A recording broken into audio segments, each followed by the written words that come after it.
Welcome to Canine Social Behavior and Communication Part B.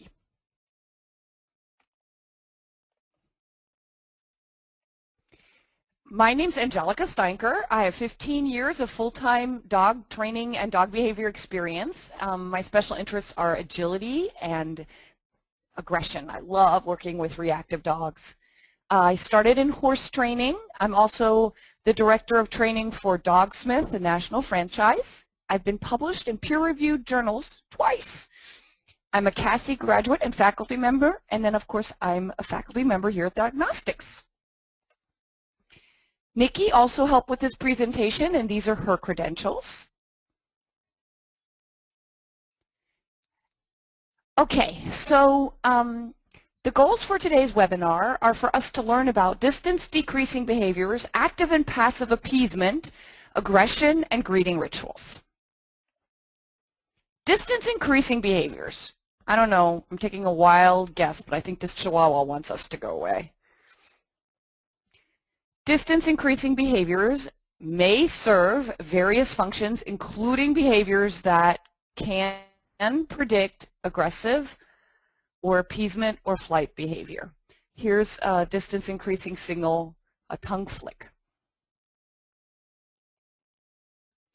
In practice, most behavior sets are ambivalent. That means an animal can be conflicted, and they can be demonstrating behaviors from more than one dimension at the same time. This is why when we learn about this in a presentation, it can be a little confusing because you may be seeing more than one of these categories of behaviors going on in a dog at the same time. So here's another little Chihuahua, and he's doing an appeasing behavior with the paw lift, but then he's also freezing, which is really more reactive, both of which are distance increasing. So this little guy is definitely conflicted, and as you will hear in the presentation, this is typical.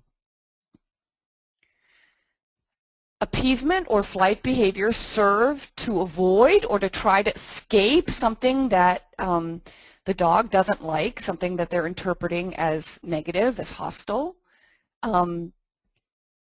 They are non-aggressive, so they're trying to achieve escape, and they're trying to attempt to prevent aggressive encounter. So biologically, that's very adaptive because aggression is really risky, and so it's really a good thing if an animal is doing appeasement or flight behaviors for their own safety. However, some dogs aren't normal, and so they don't get that, but you know, that's okay. That's all individual differences. Appeasement or flight behaviors can also be described as fear. That's important to remember because some of them don't really look like fear to humans. Active or passive appeasement. Appeasement can be in two categories, passive or active. The dog on the left is doing passive appeasement, and the dog on the right is doing active appeasement. So the dog on the right is what confuses humans because a lot of times they think the dog is actually trying to seek contact when in reality the dog is just sucking up and really hoping you go away.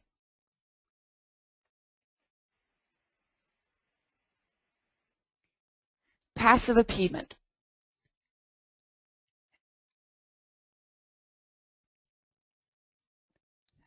The dog would say, I anticipate conflict and I will do whatever I can to prevent or avoid it. I will not try to escape or avoid it by running as I am scared this may trigger an attack. And so this is a strategy to avoid conflict.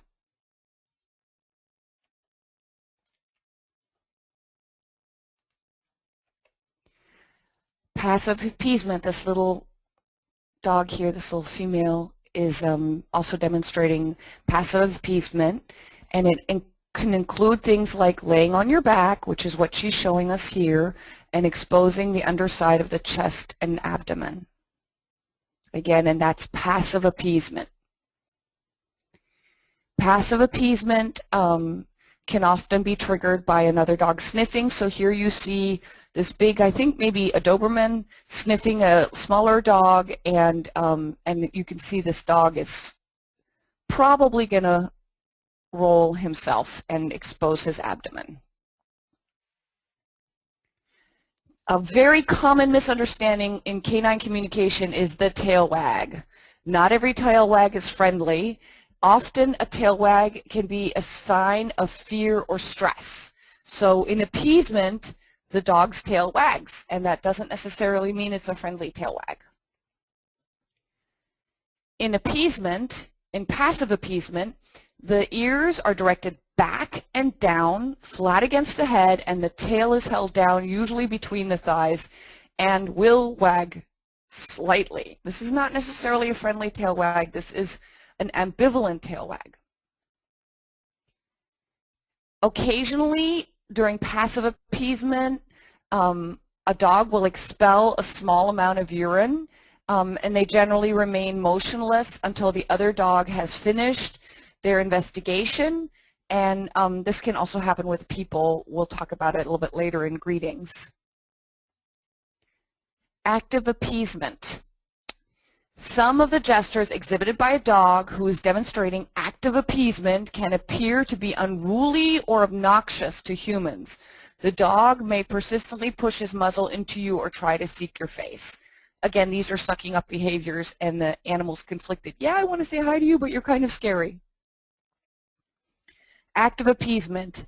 In active appeasement, unlike passive appeasement, the dog actively engages the other dogs and humans' personal space. And this is what is so confusing often to people, that they don't recognize it as a distance increasing behavior because, you know, the dog is actually sucking up and a little bit worried.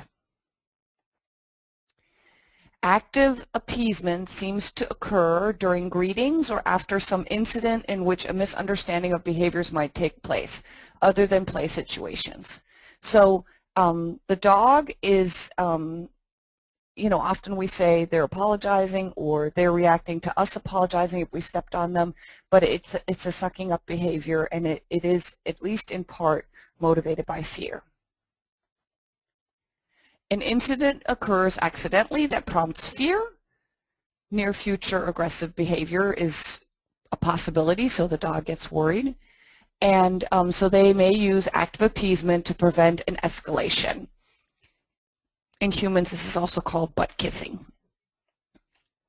Actively appeasing dog. The actively appeasing dog will have a crouched, diminutive posture with ears back and down close to the head and a tail in a low position, often between the legs. Very common position to see in puppies. They're often actively appeasing. Actively appeasing dogs will often wag their tail, but their whole rear end will wag, not just the tail. And again, you have to look at the whole body and make sure that you have an understanding of what's going on, and look at the context, look at the whole situation. Actively appeasing dogs may approach a person or a dog with his body curled in a U shape, presenting both the dog's facial area and their anal area for you to inspect, of course, but you know, humans don't generally tend to do that, but other dogs do. He will push his muzzle into your nose or mouth, and or of the other dog, and lick with short, repeated laps. That is active appeasement that I just described. Flight. When dogs flee from a social encounter, they will often have a crouched position with their ears back and down close to the head, and tail tucked in a low position, often between the legs as they creep away. And here we see a dog that's afraid, that's creeping. Flight can appear similar to some of the active appeasement behaviors, except that the dog is moving away rather than moving towards you. These behaviors may serve only to protect the dog's rear end in flight, but they may also be appeasing behaviors displayed while retreating. Clearly, it's communication in the sense that the dog is trying to make themselves small and not appear threatening. Aggressive behaviors. Aggressive attack behavior can function to allow access to stimuli, or it can function to allow the dog to avoid or escape aversive stimuli. And here we see Adobe that is not very happy about something. Aggression is maintained by positive or negative agencies. Bark and lunge and dog moves away, negative reinforcement. Bark and lunge has a cathartic effect, positive reinforcement. For some dogs, barking and lunging and humans give attention. That can also be a positive reinforcement. Aggression can also be caused as a result of respondent conditioning. Association can be made between punishment and human or dog, and an association can be made between punishment or negative reinforcement and a human and a dog, and anger and fear can elicit aggression. So it's very important to understand that respondent conditioning is a very, very big piece of the puzzle when it comes to aggression, and in our opinion, more important than the operant piece. Humans love to label aggression, so here is an idea of some of the labels that have been used for aggression: territorial aggression, dominant aggression, maternal aggression, fear aggression, pain aggression, predatory aggression, punishment aggression, possessive aggression.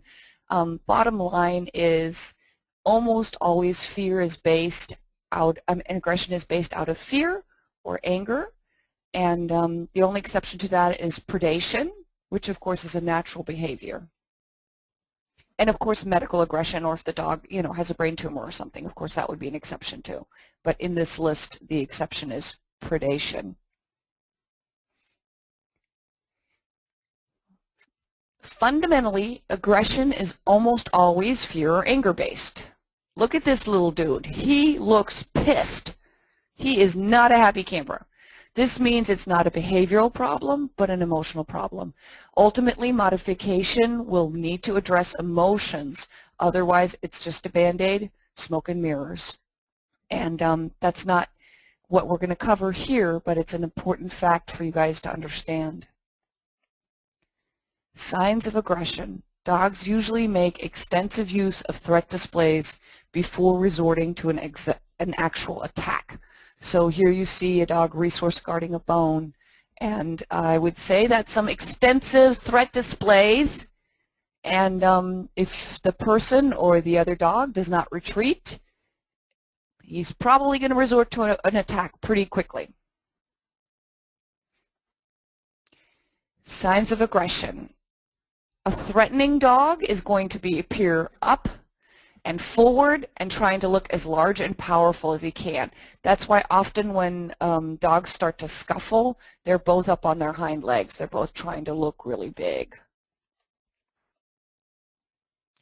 The hind feet will likely spread more broadly in an anticipation of lunging forward. So they're kind of stabilizing themselves. And in this picture, you can see it very well. The front feet are actually very close together, and the hind feet are further apart. It's almost like forming a triangle. And you also see that this dog is up on his toes, which is not a good sign. And the tail is very high, and the ears are forward. All of those are indicating that this is probably not going to be a good dog-dog encounter. In other words, this dog is very stressed.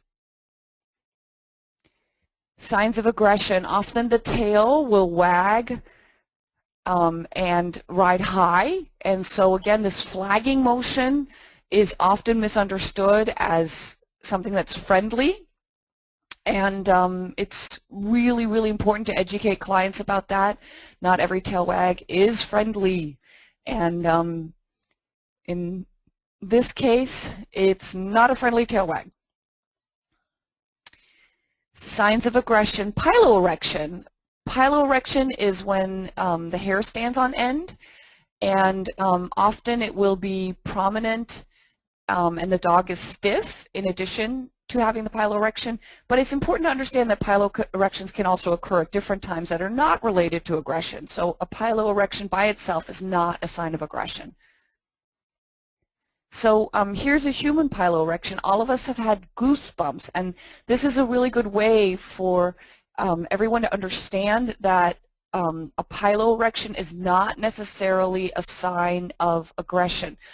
Think of the times that you've had goosebumps. Well, when you're cold, but other than that, if you're really excited about something, if you've had really good news, if you've had really bad news, if you're frightened. So there are a variety of emotional situations that can cause a piloerection. It's really important to be aware of that.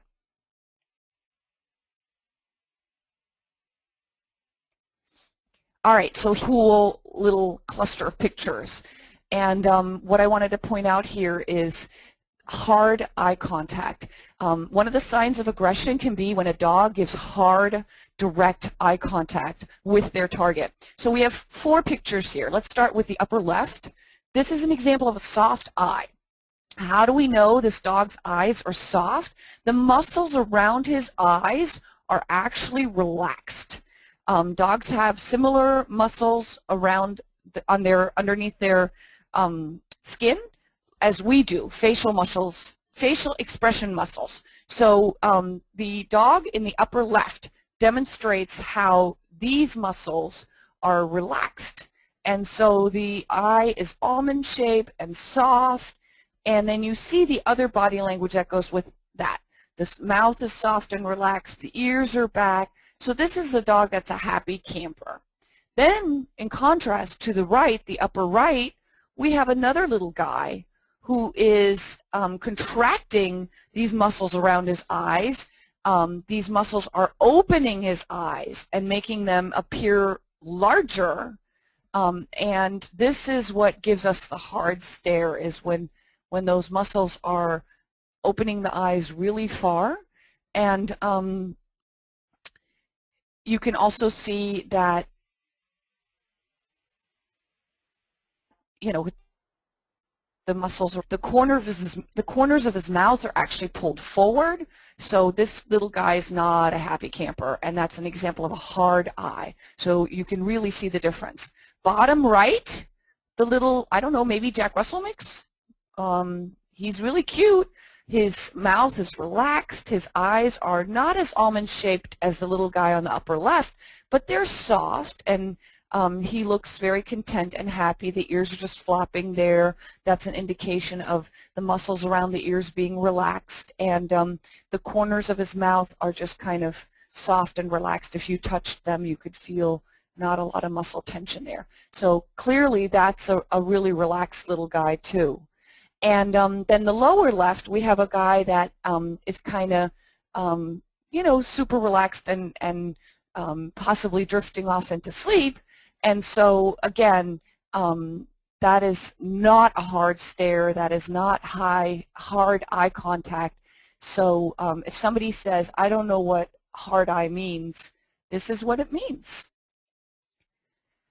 Signs of aggression. As arousal increases, the dog may lower his head, and when he attacks, he may bite repeatedly or bite and hold on with or without shaking.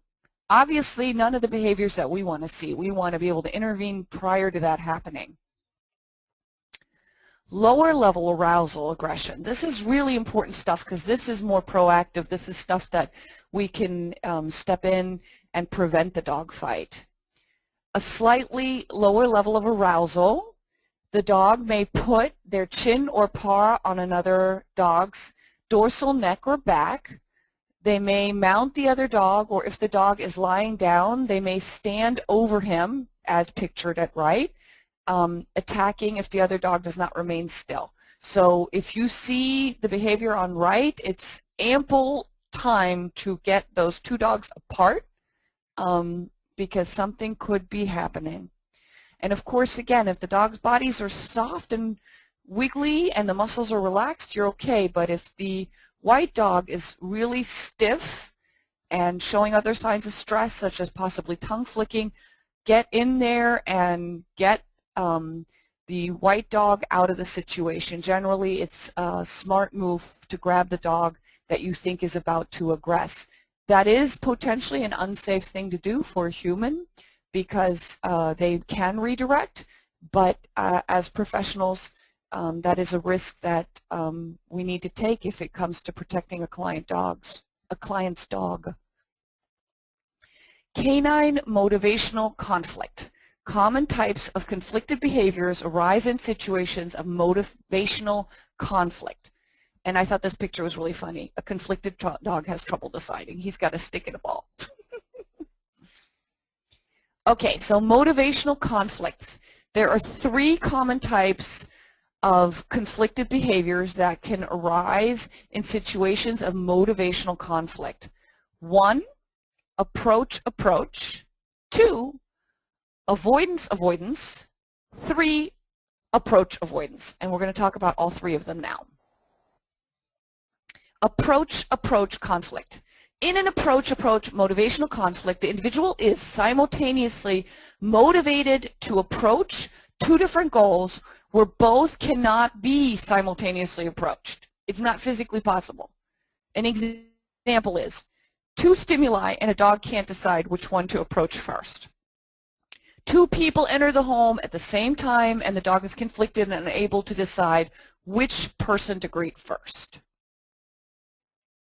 Avoidance, avoidance. In avoidance, avoidance motivational conflict, the individual is simultaneously motivated to avoid 2 stimuli, where avoiding one tends to result in approaching the other.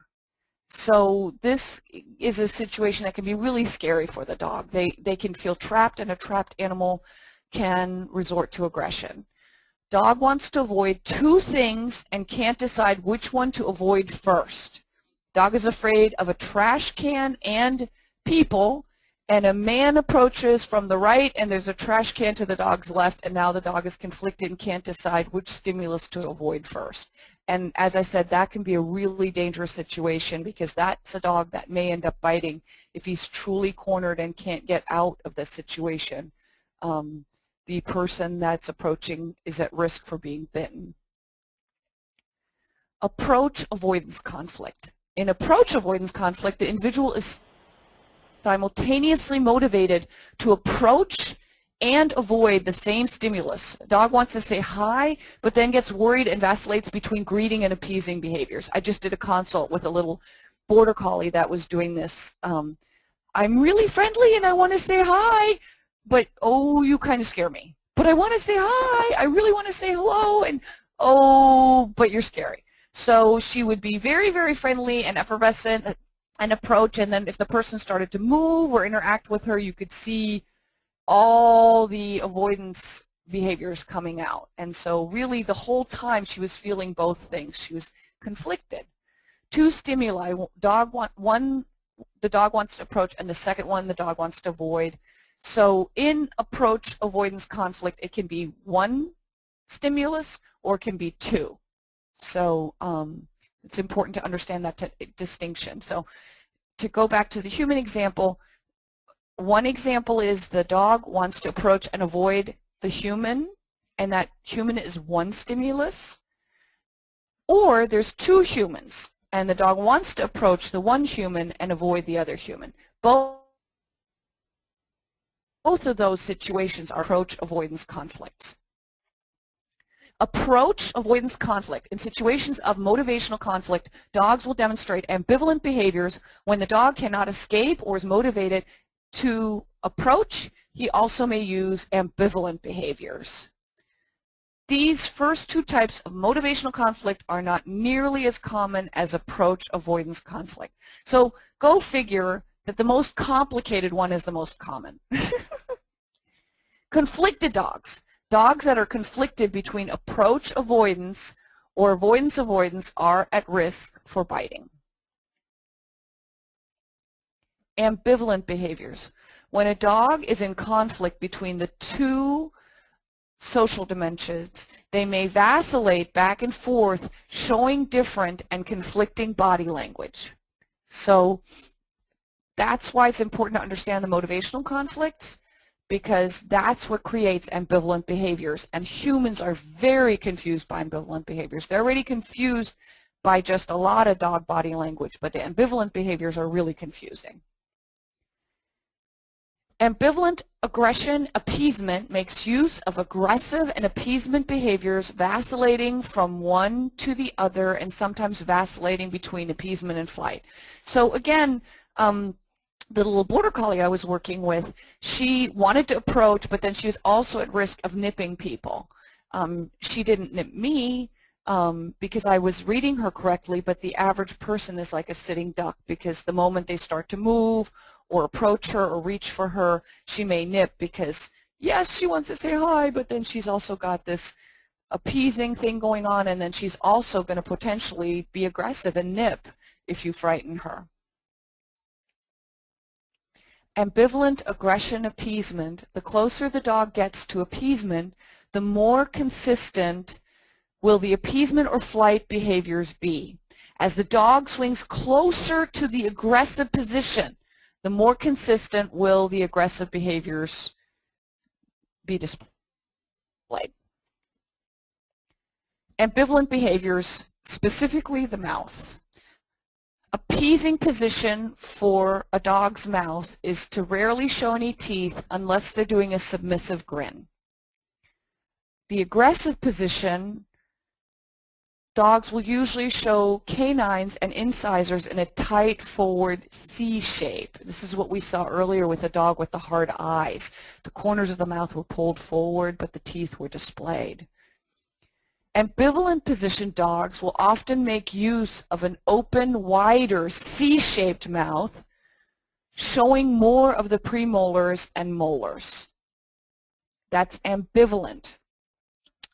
In dogs that are ambivalent between appeasement and aggression, piloerection often occurs. Is this a confident dog? Here you see the corners of the mouth pulled forward, and this is an aggressive pucker.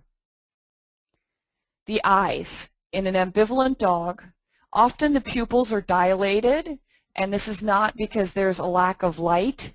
This is because the dog is experiencing an autonomic nervous system response, and you know, that means fight or flight, and he or she is trying to promote escape from the situation. So dilated pupils are a really important thing to take into consideration and to be aware of. If pushed, that dog may snarl, lunge, bite, snap, becoming more aggressive, obviously. And if the dog cannot escape or prompt the other being to leaving him alone, it's going to definitely escalate to biting. How would you describe the eyes here? Again, this is a hard stare, and you can see those muscles around the eyes are tight. You can see the brow is furrowed. The muscles around the nose are also very, very tight. If this dog cannot escape or prompt the other animal to leave him alone, he may resort to more aggressive behavior such as biting. Adjunctive behaviors. In behavior analysis, behaviors commonly in etiology as displacement behaviors or cutoff behaviors are referred to as adjunctive behaviors, although some consider them similar yet distinct.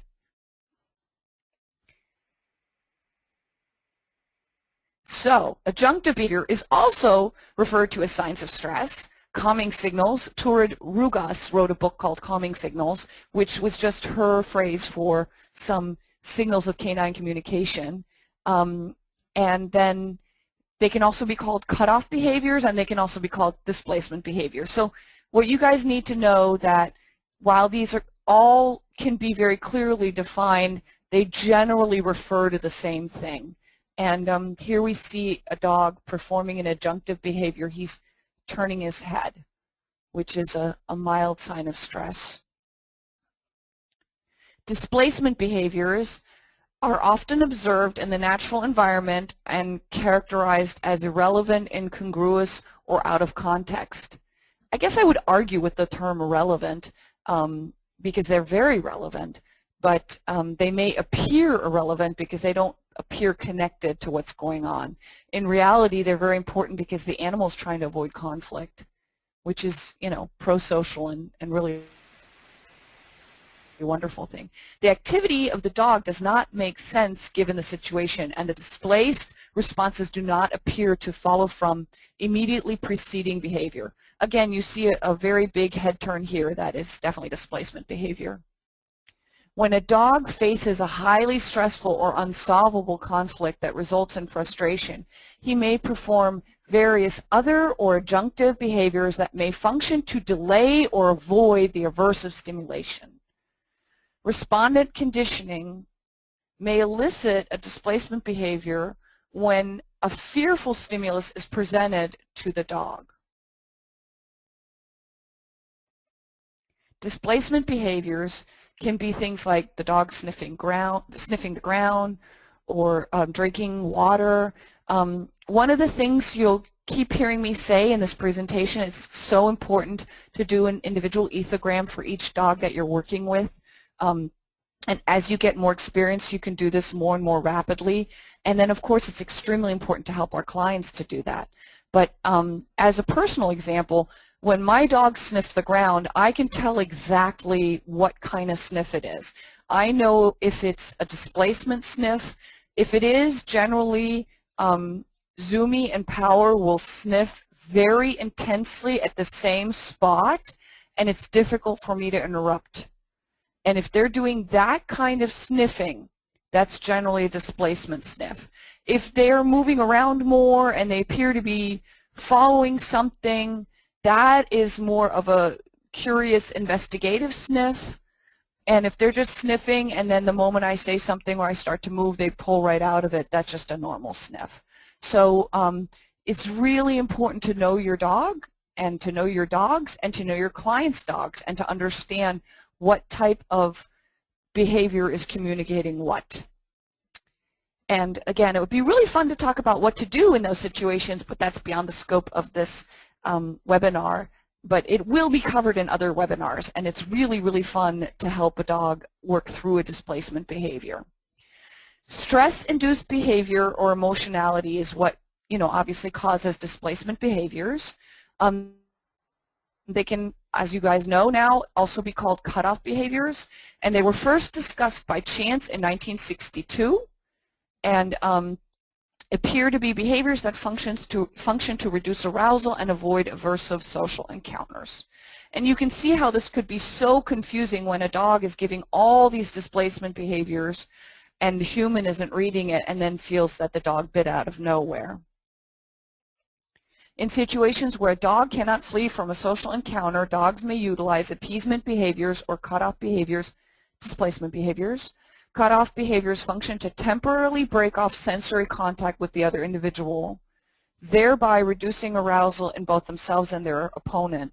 And again, you can see how this can just go awry, that if a dog's doing a cutoff behavior and a dog's doing another cutoff behavior and a dog's doing another cutoff behavior, and the human's not recognizing any of that, and then it becomes a tragedy.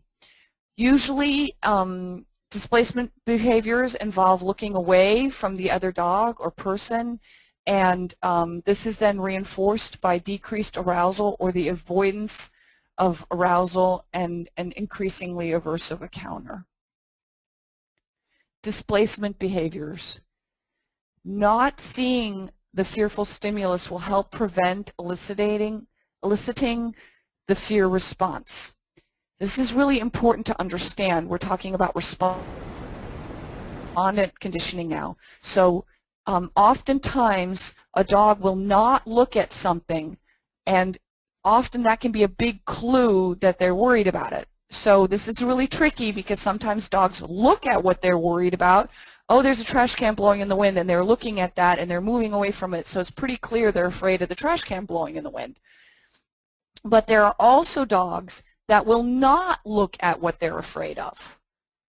Sometimes these dogs have been punished for looking at what they're afraid of, but sometimes they have not been punished for looking at what they're afraid of, and they're just trying to prevent the physiological negative effects that occur when they look at what they're fearful of. So not looking at something can be as important as looking at something when it comes to displacement behaviors. Greeting rituals. Greeting rituals are a special class of ritualized modal action patterns used to achieve specific outcomes. Greeting rituals. When dogs greet each other, even after very brief absences, they usually reassess each other with a series of mutual probing displays and assessments. Greeting rituals also often include preemptive appeasement behaviors which function to help reduce the chance of being treated in a hostile manner. 3 greeting ritual patterns. So, lingual, enjingual, bloop, say that really fast, anogenital. So, we're going to talk about those. Lingual greetings between 2 dogs involve mutual sniffing and investigation of each other's faces, particularly the mouth and breath. Ingenual greetings involve one individual sniffing and investigating the groin region of another individual. Obviously, these are very, very common in dogs. Anogenital greetings involve mutual sniffing and investigation of the dog's anal and or genital region. Why are greetings ritualized? It's really important to understand that the ritualization of greetings helps individuals to determine familiarity, perhaps, and make mutual assessment of each other's motivational operations or competitive capabilities.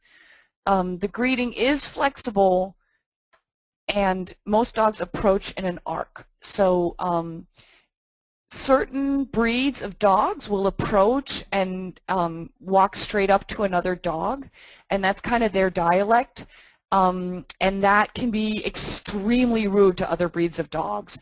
A really important example for you guys to understand with that is, for example, herding breeds and sporting breeds. Sporting breeds tend to be more in your face, hello, here I am, think extrovert, think salesman.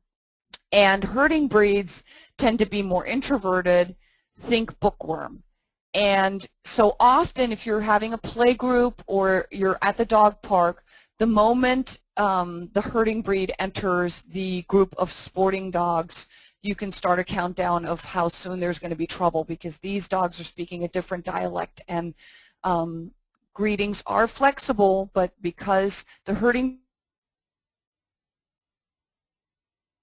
breed is going to be low, dogs should approach him or her, it could really spell trouble. So generally herding dogs play well with other herding dogs, and sporting dogs generally play well with other sporting dogs, but mixing the two can be problematic.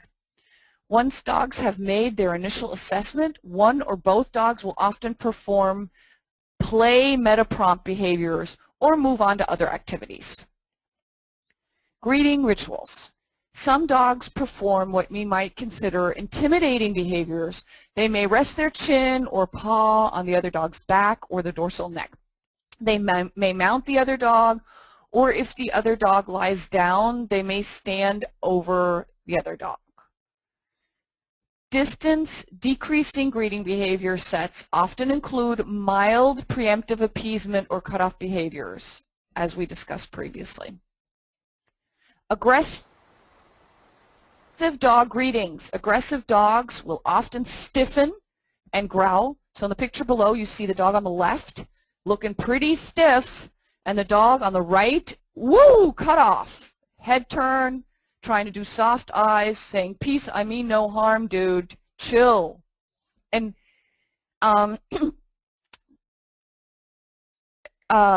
if the other dog, when the aggressive dog is doing this stiffen behavior, if the other dog moves, generally that will trigger a dog fight.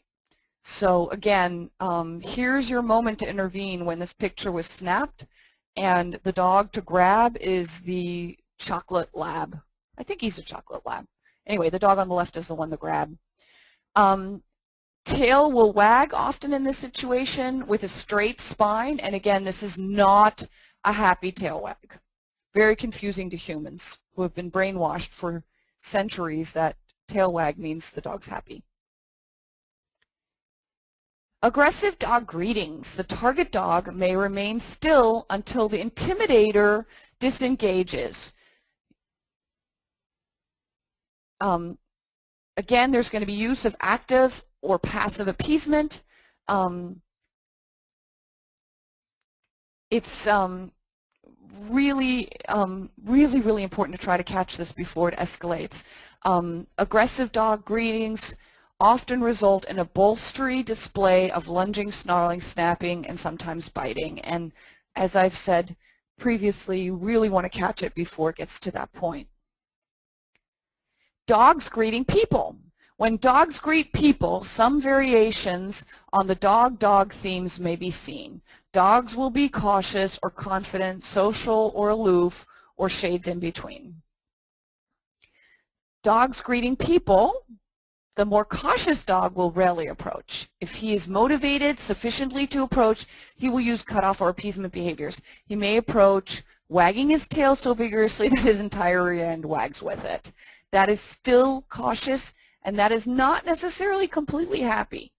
He may approach with a curved body as if to face that person, and so there, like with the dog-dog greeting, he's presenting his angel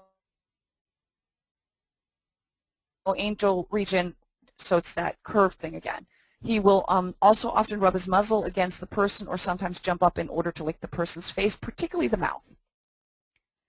Cautious human approach. The dog may approach very slowly and cautiously with his head down, ears back, and tail down. This approach is more indicative of a risk-averse dog, and the person being greeted should avoid sudden movements or intense interactions until the dog has warmed up.